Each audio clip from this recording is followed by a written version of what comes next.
One of BC's most notorious gangsters, Clayton Roueche. He is an accomplished businessman. He did have a sophisticated business plan, and had he been a legitimate businessman, he could have been very successful. Roueche bragged his associates harvested 1,000 pounds of pot a week. He claimed to know every pot grower in the country. Cross-border drug drops, photos of evidence, bullets, bling. He was the leader with a capital L. And if you're going to take the organization down, you have to start at the head, and that's what they did here. Hey guys, in today's video we'll be talking about a BC gangster who turned the Lower Mainland's drug trade into a sophisticated business enterprise and founded one of the most notorious gangs in Canada, even extending his drug operations beyond the Canadian borders using bold transportation methods like trains and even helicopters. We are talking about British Columbia's infamous gangster, Clayton Roueche, also known as British Columbia's King of Blood. Although his drug trafficking operations would become a headache for law enforcement officials in 3 different countries, his story begins long before all of that. Clay Roueche was born and raised in a middle-class family in Chilliwack, BC. His father owned a wrecking business, crushing cars for a living. But Roueche wanted something more than crushing cars. As a kid, he was hanging out with Vietnamese Canadian kids, and while in high school, he developed a fascination with Taekwondo. He started practicing in his basement and went on to become a black belt before turning 15. His interest in Asian communities and culture increased with time, and he made friends from multiple ethnicities. He was drawn to everything that was Asian, from the fortune tellers to the girls and even gangs. One of his Korean friends had remarked, quote-unquote, "Clay was never white. Maybe he was born white, but his soul was never white." He started to believe that he was a reincarnated Japanese samurai. After completing high school in 1993, Roueche got involved in the streets where he developed a friendship with a Vietnamese crime figure named Vu, who was an associate of the infamous Triads. Roueche admired Vu and described him saying, quote-unquote, "He was the type of guy who did what he said he'd do, and I respected that. He wasn't a paper tiger." Roueche thought of Vu as his Dai Lo, a Chinese phrase for big brother. It was Vu who introduced Roueche to dealing drugs. Initially, he was hustling cocaine for the Triads, but he had eyes on a much bigger business. In addition to Vu's influence, it was a booming drug trade of the 90s that opened up the drug dealing path for Roueche. BC's marijuana output in the 90s was a bigger industry than even agriculture. Roueche had known guys from high school who were growing pot and understood that there were huge profits to be made if you could trade it on a bigger scale. He floated the idea of trading BC's potent marijuana for cocaine to Vu, who found the proposition to be too risky.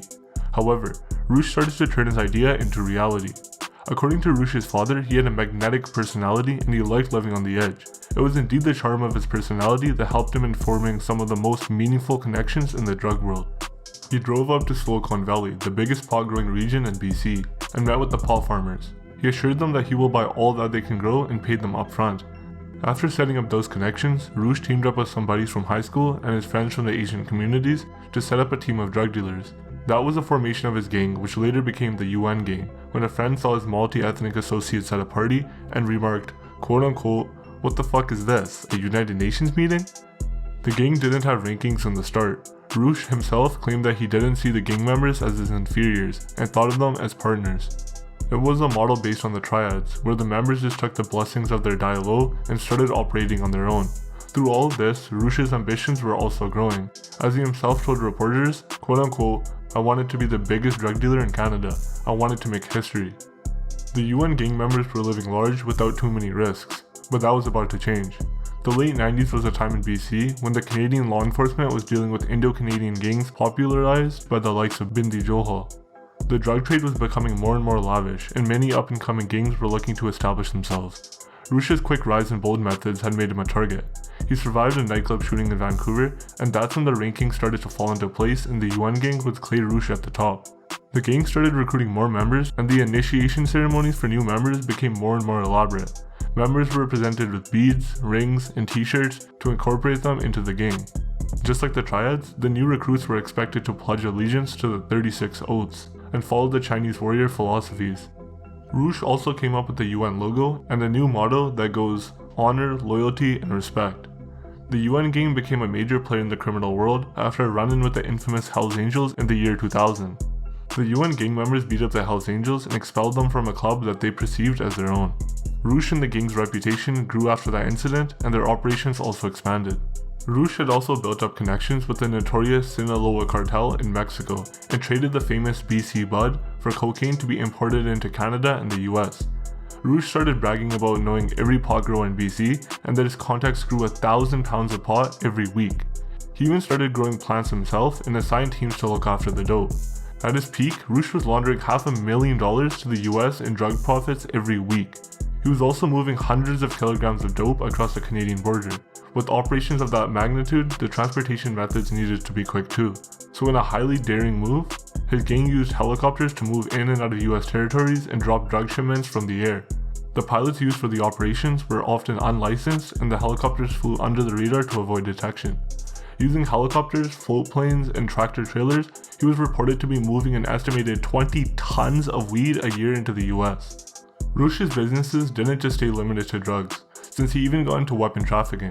In a police wiretap, he was caught using the code words, "the things I really like," referring to the guns he wanted to be shipped back to Canada. He also wanted to use bigger aircrafts instead of helicopters to smuggle drugs across the border. Later on, Roueche called these flight operations to smuggle drugs his biggest mistake. I'll talk more about why a little later in the video. In Vancouver, Roueche and the UN gang's activities were inspiring other young Canadians to enter the drug trade. The most prominent of these up-and-coming gangsters were Abbotsford's Bacon brothers. The brothers rose to prominence in the mid-2000s and gained notoriety for their ruthlessness and aggressive takeovers of dial-a-dope operations. Roueche thought that the Bacons were bad for business.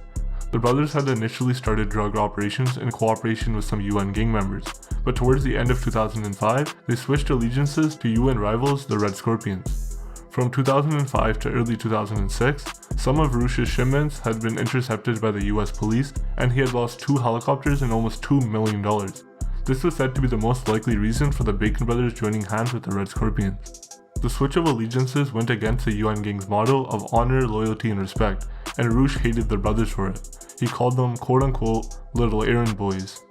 The bitter feeling against the Bacons gave way to one of the deadliest turf wars in modern BC history, starting from the targeting of the oldest Bacon brother, Jonathan Bacon, outside of his home. He survived the attack, but the coming years were riddled with tit-for-tat shootings between the two groups. The deadly rivalry made Roueche more careful, and he became more aggressive to keep control over his gang. He started arranging UFC-styled organized beatings of members who stepped out of line. Roueche also expanded his contacts into Calgary and had hired members of the Fresh Off the Boat Killers, or the FK gang, for his protection. In one intercepted call, he was heard describing the FK members as being crazy, and as people who wouldn't hesitate to kill any of their rivals. Roueche was slowly becoming involved in the violence, and witness testimonies in different trials showed that he hired hitmen and introduced them to his associates in the UN gang. Away from the gang rivalries, Roueche was living a lavish lifestyle. He drove a Maserati, wore custom UN jewelry worth more than $100,000, and lived in a $500,000 condo. However, according to his income tax returns, he earned less than $100,000 in total over 5 years from 2002 through 2006. Despite his lavish lifestyle, the UN gang's drug operations were suffering. The US agents had managed to infiltrate the gang and were also being helped from the Canadian police who had been recording Roueche's calls for years. On May 8, 2008, a prominent UN gang member, Dwayne Mayer, was killed, and that set into motion a chain of events that led to Clay Roueche's arrest just a few days later. The wiretaps put in place by the police caught Roueche making plans for a visit to Mexico as he needed to shore up connections with the Sinaloa Cartel. Roueche also had to attend an associate's wedding in Cancun. Roueche had been concerned about traveling to the US because he knew he would be arrested in the country, and that's exactly what happened.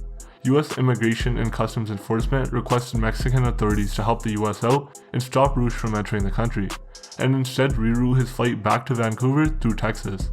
The Mexican authorities agreed and stopped Roueche at the airport. He and his girlfriend were put on a plane to the US with a stop at the Dallas airport. The US Marshals were waiting for him there and arrested him once he landed. Roueche was seen quickly using his phone to send bank account details to his associates before the law enforcement agencies got to them. Roueche was arrested on May 18, 2008. Following his arrest, the police raided Roueche's home and found a loaded Glock handgun, extended cartridges, 2 masks, night vision goggles, handcuffs, and a picture of a rival gang member. A search of his armored car found a sophisticated hidden compartment that contained a loaded handgun. According to court documents, in a previous search of one of Roueche's vehicles in 2007, police also found a hidden compartment that contained a loaded gun, several clips, and a picture of a rival gang member. In the court proceedings, the authorities brought forward heaps of evidence that they'd collected against him over the years, which proved beyond doubt that he was a leader of the UN gang and therefore responsible for a multi-million-dollar drug trade. Now, Donnie, I got this guy in serious, Donnie. He makes 25 keys a month to this crystal meth. Yep, we can lock it down, don't worry. Doggy, we could get rich with. So what's a good price, Doggy? 15 grand a key for us? Oh, yeah, let you make 10 grand. Okay. Okay, we'll split it. Anyway. The prosecution also accused him of playing part in a spike of violence in the streets of Vancouver over the last few years. He was charged with conspiracy to possess cocaine, conspiracy to import marijuana, and conspiracy to engage in money laundering. Clay Roueche pleaded guilty to all of the charges against him and was sentenced to 30 years in prison. Roueche's request to be transferred to a Canadian prison was denied. However, he was allowed to serve his sentence on the West Coast, making it easier for his family to visit him. He was never charged with any other accusations, including conspiracy to commit murders, because he was already serving a lengthy prison sentence. His arrest seemed to be the start of the end for his gang. 8 other gang members were charged with him, while just a year after his arrest, 28 of the original 50 members of the gang were either dead, in jail, or addicted to drugs, according to police. Roueche told the Rolling Stone magazine, quote-unquote, "They wanted to make an example of me." He said his undoing was his helicopter shipments that I mentioned earlier, because he had stepped too far and violated the dominance of the US airspace. Serving a lengthy ban, Clay Roueche's life has remained eventful behind bars. He created a Facebook account and celebrated the 13th year anniversary of the formation of his gang in 2010. And in 2016, he even published a book titled The Book of Indomitable Virtues, in which he takes a philosophical position on how his life has panned out and claims to spread a positive message. He claimed to have turned his life around in prison and even wrote letters to a judge telling him that he regretted his life of crime. He also detailed how he had transformed his life and was helping other inmates do the same, along with focusing on taking care of his physical health and getting in shape. After a few unsuccessful appeals to have his sentence reduced, Clay Roueche was given a 6-year reduction, citing his exemplary behavior in prison. He has earned 50 certificates while in prison, which he says is an indication that he will live a crime-free, productive life. Whether he sticks to his promise or not is yet to be seen. For now, Clay Roueche is set to spend at least another decade behind bars.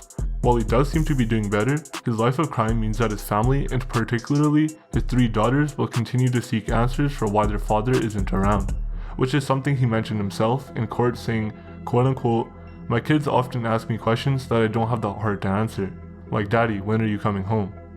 Please like and subscribe if you enjoyed the video and want to see more in the future. It helps out the channel so much. Also leave a comment letting me know what you want to see next. Thanks for watching and have a good one.